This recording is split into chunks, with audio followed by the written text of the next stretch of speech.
This first short lecture for week 4 is on the topic of followership. And along with this lecture, there is a student activity to go with it. So if at this point you have not yet downloaded that document, I want you to pause the recording, download the document so that you can follow along with me. You have all kinds of opportunity in this week's module to learn about followership, both from the Comives book and even going back to chapter 1 in that book where they focused a lot on followership, but also in learning Kelly's 5 styles of following and the power of followership.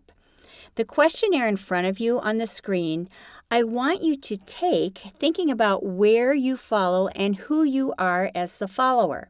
And I want us to recognize that we follow different ways in different places, and we follow in different ways for different people as well. So the first time you take it, think of one place that you follow, identify it, and then take this assessment as many times as you need to, depending upon all the places that you follow. And I want you to analyze, what you find out from yourself. Are you excited about the results of what you're finding out? Are you a bit challenged by what you're finding out? And what will you do with this information?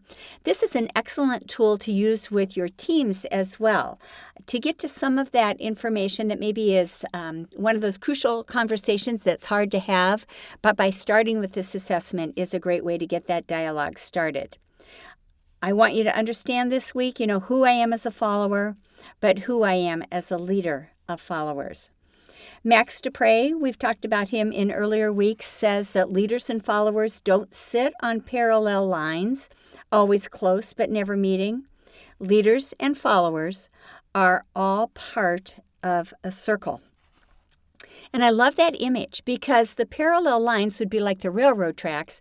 And you know that railroad tracks can take the curves, the bumps, the hills, and the valleys, but those outside tracks never touch. And what Dupre's saying there is know that reality is that if you make us all part of a circle, then we work together with that.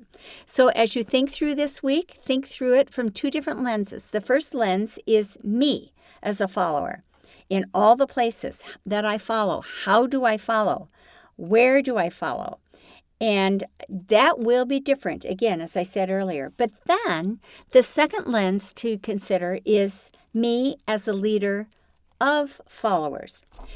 In other words, do you know your team well enough to lead them according to the way that they need to be led? Gallup has done research. The Gallup organization has done research. And their question was, what do followers hope for or want from their leaders? What do followers hope for or want from their leaders? And with that global research, they found out 4 things. That followers want leaders that know how to build trust. Followers that want leaders that know how to show compassion. They want leaders that know how to provide stability. They want leaders that know how to inspire hope. Think about that for yourself as you are following a leader.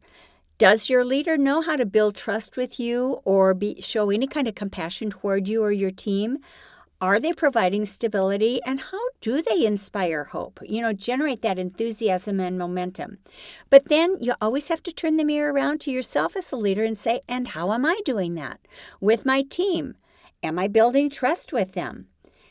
Am I showing compassion? Do they feel known, seen, and heard? Do I provide the kind of stability that keeps them from becoming anxious about what's going on? And do I inspire hope? Do I help them remember why they signed up in the first place? Well, that global research done by Gallup was done about a decade before that by 2 gentlemen, Jim Kouzes and Barry Posner, and they did some of that same kind of research, but their question was basically, what do people want in their leaders? And their answers were just one word. Then they found out that the top 4 things that people want in their leaders are leaders that are honest. In other words, they are honest in word. Their word is good. They're loyal. They're committed. They want leaders that are forward-looking. In other words, here we go back to what we talked about last week, leaders that know how to provide direction. They can tell us where we're headed so that we're just not floundering here. They can cast those visions that we need to know about. And number 3 in the K&P research was that we want leaders who are inspiring. They keep on keeping on. They remind us over and over and over again why we're valuable, why we're needed, why we should be here, why we signed up to begin with. And then the 4th is that followers want leaders who are competent. In other words, they know what they're doing. There isn't ambiguity. Instead, there is clarity. So when you look at those 2 outcomes of research done decades apart, you see the same message. And there's a challenge there for me as a leader. Can I do this? Do I do this? Will I do this? Can I help produce those outcomes for my followers as their leader? And then what that does is generate for each one of us, what is our next step? What do we keep doing? What do we change? What do we need to add on to? Comiv's definition in your book, Exploring Leadership, says that leadership in action among people in the group is followership. As you were doing all of the reading and watching for this week, you were introduced to Kelly's 5 styles of followership, especially when you read the document In Praise of Followers. What I want you to do is to appreciate and assess the experiences, both as a follower and as a leader of followers. So when you look at Kelly's 5 styles, you're going to notice that the 5 styles are developed through 2 different axes. The horizontal axis being how we move, from one far end on the left being passive to very far on the right being active. And then the vertical axis is how we think. It's our critical thinking. At the top, are we independent critical thinkers? We're thinking for ourselves. We're absorbing information, but we're coming to our own conclusions. Or at the very bottom is we are dependent, non-critical thinkers. We just kind of soak in and take in what anybody tells us, and we don't bother to figure out if we believe it or why we believe it. And then with that, you're going to see the far left quadrant is the sheep follower or the passive follower, and this is the person who's not thinking for themselves and are passive or quite unengaged in their involvement. This person I liken to somebody who rides a tandem bike, and if you have done that, you know that unless you are the person in the front, it's very easy to ride that bike if you are sitting behind because you don't have to make any decisions and you really don't know where you're going, and you just go wherever the leader or the person in front takes you. The bottom right is the conformist or the yes person follower, and these are the people that they're very active. We notice them. But again, they're not thinking for themselves. So the image I get is the bobblehead that just, kind of shakes their head. Depending upon what somebody says, they go with it. Now, the interesting thing for this and the interesting challenge for this, especially for the leader, is a yes person follower may or may not really buy into what's going on. Okay, they're there because they're enthusiastic, but depending upon who's there, what's said, they can change on a dime. So just know that if you have this person, and honestly, many leaders like this person, these are the people who if there is tension on a team, many times if you look back and see what the team is like, these are the people who are not challenging the leader in any way. And if you look at this team, this is probably the leader that is pretty much the solo leader without necessarily asking for direct involvement from the team. Then in the middle, you have what's called the pragmatist or the survivor follower. And this is the person that you really can't get a read on them. They just kind of ride the fence. They're kind of that blank face, and you've spent time with them and you still don't know where they're at in the process. That's that survivor follower. The top left, you're looking at that person. This is the independent critical thinker, but they are withdrawn in how they interact. This is the person who perhaps at one point in time was active within the organization or their team. Something happened that soured them, and yet they didn't leave. But they are the person who generate or create that cloud over meetings or conversations. just by either their presence or their attitude or their lack of engagement or some of the things that they might say.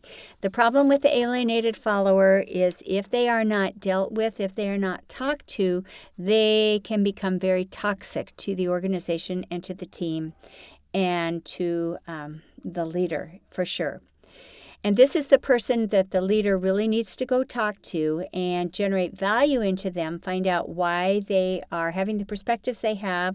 Is there something the leader can do to re-engage them?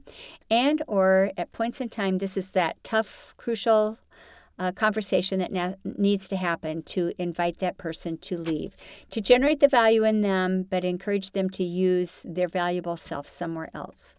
And then the top right quadrant is the star follower. This is the courageous follower, the effective follower. This is the person that is thinking for themselves. They're absorbing everything, but they're coming to their own conclusions. They're very active, they're engaged, but this is different from the yes person follower. While there might be places that they agree with both the organization and or the leader, they're not afraid to put their voice into it as well and to hold the leader and the organization accountable in the process. So the interesting thing as we look at the whole avenue of followership is to recognize Ira Chaleff is another person who has done a lot of writing in the area of followership. But he said, if we start with this assumption, the idea of following will be easier, that everyone follows at one time or another. Following is not a term of weakness. Followership is not the opposite of leading. And that followers and leaders orbit or circle around a purpose, not the leader. And that very much identifies with what Dupre said in his definition as well. And that reality of recognizing a follower is not the opposite of leader. I want you to own that this week. I want you to understand that. There are all kinds of words for the term follower. It could be participant, it could be constituent, it could be team member, it could be ally. But the reality is followers and leaders work together to achieve the outcomes. Chaleff has said that followers share the common purpose with the leader. They believe in what the organization is trying to accomplish, and they want both the leader and the organization to succeed. And that is the crucial aspect of following. So as you assess yourself as a follower, is that really what you are desiring, and are your actions the same as that? Do they resonate with, and can people tell that you want both the leader and the organization to succeed? And as you are leading followers, do you know if they believe in you as the leader and the organization, and are they wanting both to succeed? This is a crucial, I think, turning point conversation in this week's module, and I am looking forward to seeing how you react to this information as I look at your assignments later.